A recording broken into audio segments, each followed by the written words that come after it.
वैसे ही मेरी लड़की को न्याय भी दिलाएंगे, ये हत्यारे को फांसी की सजा भी दिलवाएंगे। तो नमस्कार प्रणाम दोस्तों, आप लोगों को फिर से एक बार और भोजपुरिया भाई यूट्यूब चैनल में स्वागत है। दोस्तों आपको बता दें कि बहुत ही बड़ी खबर सामने निकल के आ रही है कि आकांक्षा दुबे जी के कातिल समर सिंह अब हमारे बीच में नहीं रहेंगे। जी हाँ दोस्तों, आपको बता दें कि शायद उनको फांसी की सजा हो सकती है। दोस्तों आपको बता दें कि आकांक्षा दुबे जी एक बहुत ही टैलेंटेड एक्टर थी और आकांक्षा दुबे जी की मां ने समर सिंह पे लगाया था आरोप, जिसके वजह से समर सिंह को जेल हो गया है। दोस्तों आप बता दें आपको कि समर सिंह की क्या सज़ा होने वाली है, क्या समर सिंह को उम्र कैद होगी या फांसी की सज़ा होने वाली है। दोस्तों ये देखने वाली बात होगी, लेकिन आप लोगों का क्या कहना है कि समर सिंह को फांसी होनी चाहिए या नहीं होनी चाहिए, आप लोग नीचे कमेंट बॉक्स में ज़रूर बताइएगा।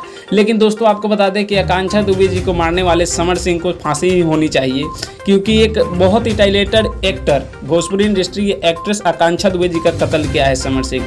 दोस्तों किसी की मतलब जान ले लेना किस मतलब ये हद तक सही नहीं है। और दोस्तों यहाँ पे देखिए कि समर सिंह का जो है कि मतलब पिटाई की वजह से इनका तबीयत भी ख़राब हो चुका है बहुत ही ज़्यादा। ये कुछ दिन तक अस्पताल में एडमिट थे और मतलब अब जो ऐसा मतलब अब देखिए क्या होता है, क्या समर सिंह को फांसी होती है या क्या होता है, ये देखने वाली बात होगी। लेकिन अभी तक आपको बता दें कि अभी तक सज़ा क्या होने वाली है, कुछ सामने बातें निकल कर नहीं आ रही है, कुछ न्यूज़ सामने निकल कर नहीं आ रही। जैसे ही कुछ सामने निकल कर आएगा हम आप लोगों के साथ ज़रूर शेयर करेंगे, वीडियो बना करके आप लोगों को दिखाएंगे। मैं सूरज पासवान, आप लोग देख रहे थे राहुल भोजपुरिया भाई। मिलता है आप सभी से जल्दी नेक्स्ट वीडियो में। जय हिंद, जय भोजपुरी।